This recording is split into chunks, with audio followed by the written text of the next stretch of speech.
Hello hi అందరికీ నమస్కారం. కబుర్లు చెప్పేది సినిమా, కన్నీళ్లు పెట్టించేది సినిమా, ప్రేమికులకు నచ్చేది సినిమా, ప్రేక్షకులు జై కొట్టేది సినిమా. అలాంటి మన సినిమా కబుర్లు చెప్పడానికి ఈరోజు ఒక డైరెక్టర్ గారు, ప్రొడ్యూసర్ గారు మనతో పాటు ఉన్నారు. శశి వంటిపల్లి గారు అండ్ సూర్య వంటిపల్లి గారు. నమస్తే. నేను వంటిపల్లి అనగానే మీరిద్దరూ అనుకున్నాను సార్ వైఫ్ అండ్ హస్బెండ్ అని. సో నాకు మా వాళ్ళు చెప్పంగానే సో ఓకే డైరెక్టర్ వచ్చేసరికి హస్బెండ్, మేడం వచ్చేసరికి ప్రొడ్యూసర్. Nice sir. సో నారి మూవీ ఈ ఉమెన్స్ డే సందర్భంగా, మహిళల దినోత్సవం సందర్భంగా ఈ మంత్ 7న రిలీజ్ అవుతుంది. సార్ ఏంటి సార్ అంటే ఎక్స్క్లూజివ్గా మీరు మహిళల గురించి అంటే ఏం చెప్పాలనుకుంటున్నారు?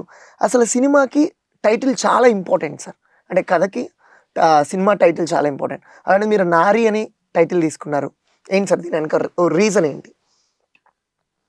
అంటే ఇంట్లో కుటుంబం కథా చిత్రం అంటే ముఖ్యంగా గుర్తొచ్చేది ఫస్ట్ అంటే మహిళ పేరు పెట్టినా కూడా మహిళ ఇంపార్టెన్స్ అనేది కుటుంబంలో చాలా ఎక్కువ ఉంటుందండి.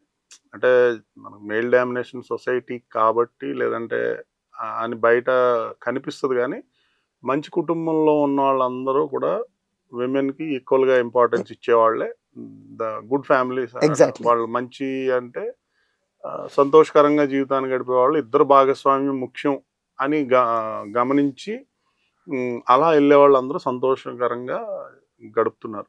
సో మేము కూడా అలాంటి ఒక సంతోషకరమైన కుటుంబం నుంచి వచ్చిన వాళ్ళం కాబట్టి సో ఒక కుటుంబ కథా చిత్రం చేయాలి, ఒక మంచి విలువలతోటి, ఒక అట్ ద సేమ్ టైం కొంత సమాజానికి మన తరపున ఏదన్నా మనం ఒకటి చెప్పాలి.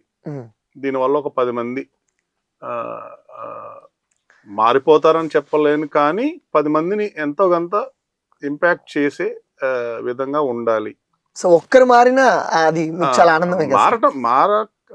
సినిమాలు చూసి మారిపోరు, కానీ సరే ఒక బాగా చెప్పాడు వీడు, ఏదో చెప్పాలనుకుంటున్నారు. ఓకే. సో ఆ ఎప్రిషియేషన్ ఓకే, మనం చెప్పింది వాళ్ళు కనుక మెచ్చుకుని మనకు ఆ ఎప్రిషియేషన్ దొరికితే వి హ్యాపీ. ఓకే మేడం, సూర్య గారు సార్, శశి గారు మీరు అంటే మీ ఇద్దరి లెటర్స్ ఎస్ఎస్తోనే స్టార్ట్ అయినాయి. సంథింగ్ స్పెషల్ మీరు అని అర్థమవుతుంది.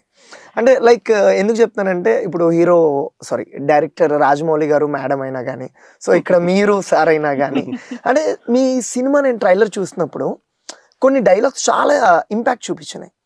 లైక్ రాజమౌళి గారు పూరి జగన్నాథ్ గారు రాసే డైలాగ్ పవర్కి ఎంత పవర్ ఉంటుందో, సో మీ వారు రాసిన డైలాగ్స్కి అంత పవర్ ఉంది మేడం, సీరియస్లీ. సో అలాంటిది మీరు ప్రొడ్యూసర్ కాబట్టి ఫస్ట్ కథ ప్రొడ్యూసర్కే చెప్పాలి కదా. ప్రొడ్యూసర్ సైన్ పెడితేనే, చెక్కుల మీద సంతకం పెడితేనే సినిమా సెట్స్లోకి వెళ్తుంది, సినిమా సక్సెస్ఫుల్గా బయటకు వస్తుంది. సో సార్ మీకు ఈ కథ చెప్పినప్పుడు యాజ్ ఎ ప్రొడ్యూసర్గా మీ ఫీలింగ్ ఏంటి? కథ చెప్పటం కన్నా ఆయనకు ఆలోచన వచ్చినప్పటి నుంచి కథ మీద ఇద్దరం వర్క్ చేసాం. ఓకే. ఫస్ట్ ఏదైతే ఆయన ఇలా ఒక కీ పాయింట్ అన్నది ఒకటే ఉంటది. 2 గంటల మూవీ అయినా సరే ఒక చిన్న పాయింట్ని తీసుకునే కదా 2 గంటలు నరేషన్ చేస్తాము. ఆ పాయింట్ ఏదైతే సార్కి చెయ్యాలని ఆలోచన వచ్చిందో ఆ ఫస్ట్ డే నుంచి ఈ రోజు వరకు కూడా ఇద్దరం డిస్కస్ చేసుకునే కంప్లీట్ అంతా కూడా అవుట్పుట్ బయటకి ఏదైతే వచ్చిందో ఇద్దరు ఆలోచనలతోనే బయటకు వచ్చింది. ఓకే. సో సినిమా అలా ఇద్దరితో ప్రయాణం చేసి ఫైనల్లీ ఈ నెల 7వ తారీఖున రిలీజ్ అవుతుంది. నైస్. సార్ ఈ సినిమాలో ర్యాప్ సాంగ్ కూడా ఉంది. నేను ఆ సాంగ్ చూసినప్పుడు ఈడు మగాడరా బుజ్జి, వీడు మగాడేంట్రా బుజ్జి, ఈడు మగాడేంట్రా బుజ్జి, వీడు మగాడేంట్రా బుజ్జి అన్న దాంట్లో ఏంటంటే సో వీడి లక్షణాలను బట్టి డిజైన్ అంచనా వేస్తారు కదా, అలా సో ఇలా చేస్తే ఈడు మగాడేంట్రా బుజ్జి, ఓకే, ఇలాంటి పని చేసేవాడు ఈడు మగాడేంట్రా బుజ్జి అనే వేలో ఆ సాంగ్ ని డిజైన్ చేసుకున్నారు. చేశాడు, నేను కాదు, మా అదండి ఆలోచన. లైక్ మీరు ఇస్తేనే వాళ్ళు క్రియేట్ చేయాల్సింది. అంటే ఇప్పుడున్న జనరేషన్కి అంటే ఇలాంటి సాంగ్స్ చాలా ట్రెండింగ్లో వెళ్తాయి. అంటే ఇప్పుడున్న జనరేషన్ అందరికి క్రాస్ అయింది. Exactly sir. ఇంకోటి లవ్ సాంగ్ కూడా మన రమణ గోగుల గారు పాడిన పాట కూడా అది కూడా చాలా బాగుంది. అంటే అనిల్ రావుపూడి గారు డైరెక్షన్ తర్వాత మీ డైరెక్షన్లో ఆయన గ్యాప్ తర్వాత సెకండ్ సాంగ్ అనుకుంటా పాడడం ఎలా ఉంది సార్? అంటే ఆయన మీ సినిమాలో పాడడం అంటే ఒక డెబ్యూ డైరెక్టర్ కి అంత గొప్ప అవకాశం రావడం, అంటే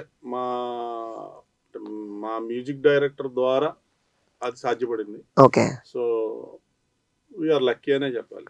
ఎస్, మ్యాజికల్ వాయిస్ సార్ ఆయనకి. సూపర్.